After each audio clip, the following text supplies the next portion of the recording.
અમરેલી જિલ્લામાં દીપડાના માનવ પરના હુમલાઓમાં સતત વધારો થઈ રહ્યો છે, ત્યારે જિલ્લાના ખાંભા તાલુકાના હનુમાનપુરમાં વધુ એક હુમલાની ઘટના સામે આવી છે। ગઈકાલે મોડી સાંજે ઘર આંગણે રમી રહેલા એક 2 વર્ષના બાળકને લઈને દીપડો ભાગ્યો હતો। જો કે પરિવારે બૂમાબૂમ કરતા દીપડો બાળકને મૂકીને ભાગી ગયો હતો।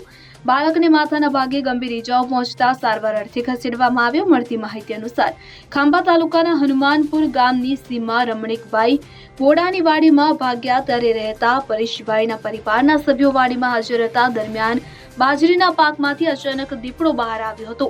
તેણે ત્યાં રમી રહેલા 2 વર્ષના ઈશ્વર પરમાર નામના બાળક પર ઝંપલાવી હુમલો કર્યો અને બાળક પર હુમલો થતો જોઈને પરિવારના સભ્યોએ તરત જ ચીસો પાડી અને દોડ્યા। પરિવારની આ સમસ્યાની હિંમત અને સતર્કતાને કારણે દીપડો બાળકને છોડીને ભાગી ગયો હતો, જેનાથી એક મોટી દુર્ઘટના ટળી હતી અને બાળકનો જીવ બચાવી શકાયો હતો। જે બાદ ઈજાગ્રસ્ત બાળકને તાત્કાલિક નજીકના આરોગ્ય કેન્દ્ર ખાતે લઈ જઈ પ્રાથમિક સારવાર આપવામાં આવી હતી। ત્યારબાદ તેને વધુ સારવાર અર્થે ખસેડવામાં આવ્યો હતો। ઘટનાની જાણ થતાં જ વન વિભાગની ટીમ તાત્કાલિક ઘટના સ્થળે પહોંચી હતી।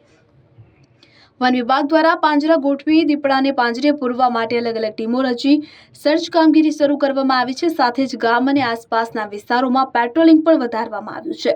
આ ઘટનાને પગલે હનુમાનપુર ગામ અને આસપાસના ગ્રામ્ય વિસ્તારોમાં ભયનો માહોલ જોવા મળી રહ્યો છે।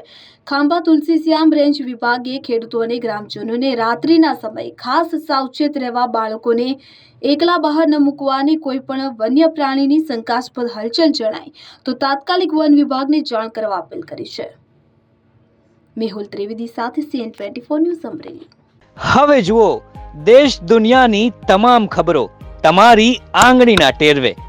ઉઠાવો મોબાઈલ અને Google Play Store પરથી ડાઉનલોડ કરો અમારી CN24 ન્યૂઝ મોબાઈલ એપ।